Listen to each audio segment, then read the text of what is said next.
House members, the likelihood of details from the memo leaking are very high, and so are the stakes. Here he states Fox is told that while the Intel Committee voted in favor of the Simpson transcript, Glenn Simpson, he's referring to from the Fusion GPS, Democrats blocked the release of other documents. The committee has also voted on a motion by Representative Peter King of New York to make available to all House members a memo documenting the abuse of the FISA program. This is huge, folks. This is exactly what they used.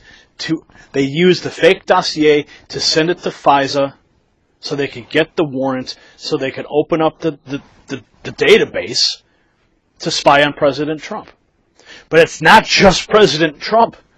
There's bound to be hundreds, if not thousands, of abuses outlined in this report. And that is why it's time to arrest these people.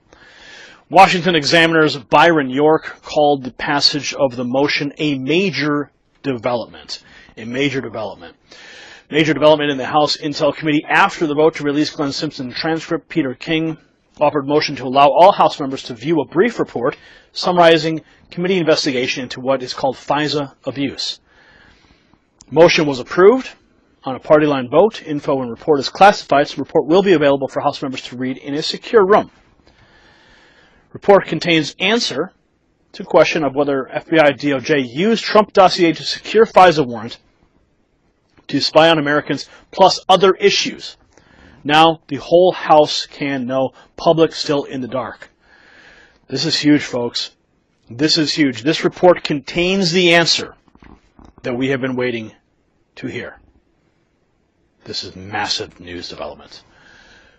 Whether or not the FBI or the DOJ used the Trump dossier, this is something that we have suspected. It has been believed. That is the impetus for the entire investigation. In addition to passing, they write, Representative Peter King's motion, House Intelligence Committee members voted unanimously to release the transcript of the panel's interview with Fusion GPS founder Glenn Simpson. Now, as you know, we already reported that that was already leaked. Dianne Feinstein already leaked that, so not a big deal. House Intelligence Committee has voted to make public transcript of Fusion GPS Glenn Simpson interview concerning Trump dossier. A little late on that one, guys. Yeah, it was a unanimous vote. Chairman Devin Nunes of California recently told Republicans he has seen evidence demonstrating clear abuse of government surveillance programs by the Justice Department and the FBI. Fox News host Sean Hannity has reported 3 separate sources confirmed to him that the Russian dossier was in fact used to obtain a FISA warrant to spy on the Trump campaign. We've been following that story very closely. We reported those facts. Now, looking into FISA abuse will be very big because it contains the answer to the question of whether the FBI or the DOJ used the Trump dossier to secure the FISA warrant to spy on Americans. And we know Representative Devin Nunes will glean through it all, to bring out the truth. We'll bring that to you. Comment below with your thoughts. How many years in prison do you think these guys should get? How many years would you like to see? Ranking member of the House Intelligence Committee, Adam Schiff, we want to listen to that Q&A. The decision has been made by the committee itself to vote out this memo that was produced by the Republicans on that committee, looking at classified material about surveillance during the campaign. Here is just a compilation earlier of some lawmakers, whether this memo should be released or not.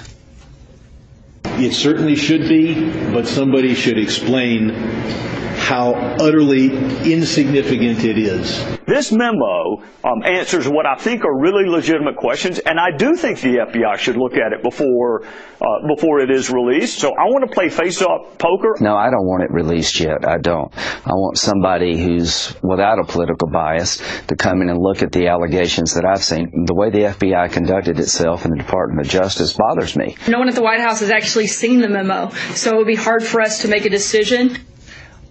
Other lawmakers say they are tremendously disturbed by what they see in this memo and want to get it out. That's the position that the committee has taken tonight, voting along party lines to do just that. We're going to bring in our panel early. Tom Bevan, Real Clear Politics co-founder and publisher. Molly Hemingway, senior editor at The Federalist. And Charles Lane, opinion writer for The Washington Post. Okay, Molly, we wanted to let that breathe a little bit to get the details of kind of behind the scenes. The committee voting to release the Republican memo, but the Democratic memo voting not to release it at this moment. Yes, and I mean, this is a summary memo. This is a 4-page memo that is just a summation of a year's worth of work, hundreds of thousands of pages of testimony and visits to foreign countries and speaking with all sorts of people. What broke today about McCabe, Andrew McCabe, the number 2 at FBI stepping down, suggests that we have a pretty big situation on our hands. He's only the most recent person to be demoted, step down, or be reassigned after congressional or other inquiries into some of what was happening over there at FBI. You had Bruce Orr, who was demoted twice. You had Peter Strzok, who had to be taken off the case. You have Baker, who's gone, and Rybicki also. So this is quite a collection of people. Obviously, there's something huge going on, and I think a lot of people in the media are just kind of missing this very large story. Perhaps this memo will help us learn a little bit more about what it is that's causing all of these changes. So, Tom, the deputy director, McCabe, leaves today. He's scheduled to retire mid-March. Leaves today, kind of abruptly. We had sources saying that you could say that he was removed. The New York Times changed its headline and said that he stepped down under pressure. And this graph. In a recent conversation, Christopher Wray, the FBI director, raised concerns about a forthcoming Inspector General report examining the actions of Mr. McCabe and other senior FBI officials during the 2016 presidential campaign, when the Bureau was investigating both Hillary Clinton's email use and the Trump campaign's connection to Russia.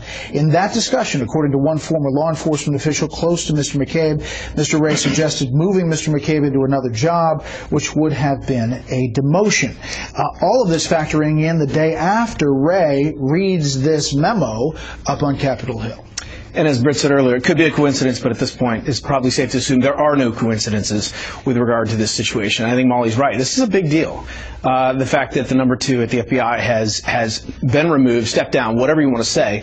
I think the release of the memo, which is going to come in the next few days, it appears most likely that we're going to see this, is going to shed some light, a lot of light on why he stepped down and what's been going on behind the scenes at the FBI. The partisan look at this, the fact that this is along party lines, the fact that 2 different lawmakers from 2 parties can look at the same thing and see something directly different and opposite is striking.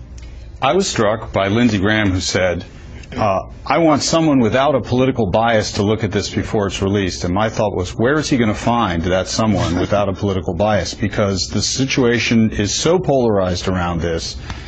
Ted Lieu, who's an ultra-liberal Democrat, has said this is going to wind up like Al Capone's vault or whatever it is. You're going to walk in and there's nothing there. It's a big nothing burger. Other people are saying the Republicans is the most disturbing abuse of authority they've ever seen. It's supposed to bear, just to refresh everyone's memory, on the question of whether this Steele dossier influenced the issuance of a FISA warrant against a member of Trump's campaign or not. And that's a big... Just to rewind, Christopher Steele is the British spy who was hired by Fusion GPS, a company that received money from the Hillary Clinton campaign and the DNC to do Oppo research. Right. And so what I will be looking for in this document to make my own judgment is, do they really have a smoking gun on that? Can they really show that if not for the Steele dossier, this FISA warrant would not have been issued? That would be a big deal. If it's anything a little bit more murky than that, I think we're going to still have arguments. I think this memo is better thought of as something that begins a discussion about these things. For instance, it's not just about whether the FISA application was based solely on this memo, on this dossier, but if it were used at all, if this opposition research document paid and funded by the Hillary Clinton campaign. If they knew and we know that Andrew McCabe said recently that there was nothing in that dossier that was verified other than publicly available information. So if that was used in any way, that's a pretty serious situation. Also, there were other ways the dossier was used. Information in it was briefed to members of Congress. And then, of course, it was also the basis for this entire whisper campaign about treasonous collusion between Trump and Russia. It was the fact of that dossier being briefed to President Trump and President Obama and then quickly leaked to a media outlet that kind of created this whole hysteria that we've been subjected to for a year. So there are a lot of questions questions, and a lot of questions about what senior FBI officials were doing playing around with this. And the fact that we're not even talking about the Inspector General's report, which also should be coming out very soon, whether we get to see it or not, right. It's going to be there. Right, which in many respects would carry more weight than either a partisan memo from the Republicans or a partisan memo from the Democrats. But let's release everything. Let's have the public have the information. Remember, the argument to publish the dossier, right, from CNN and from BuzzFeed a year ago was that this is something that had effect inside the government with the FBI and the president. That same argument can be used to release the memo from Republicans, from Democrats, and also the Inspector General's report. Let's see it all. Let's let the public make their determination about what's in those documents. I mentioned that the New York Times kind of changed its headline through the day as they got more information about the McCabe step down.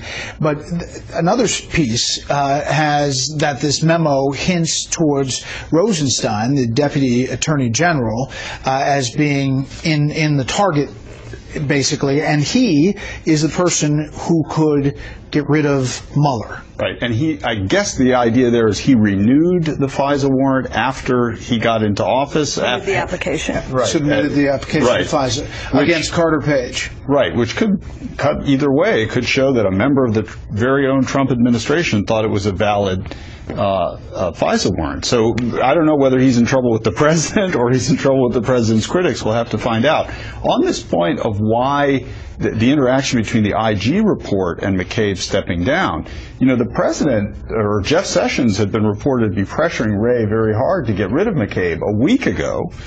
And it could almost be that Wray has sort of seized on this IG report to finally give Jeff Sessions what he wanted. And so I'm even not clear whether it could both be true, that there's criticism of McCabe in the IG report and that it's somehow being used as an excuse to pressure him out a little bit before he wanted to go. And we should all remember, he only had 4 more weeks to go anyway. He's still going to draw his paycheck.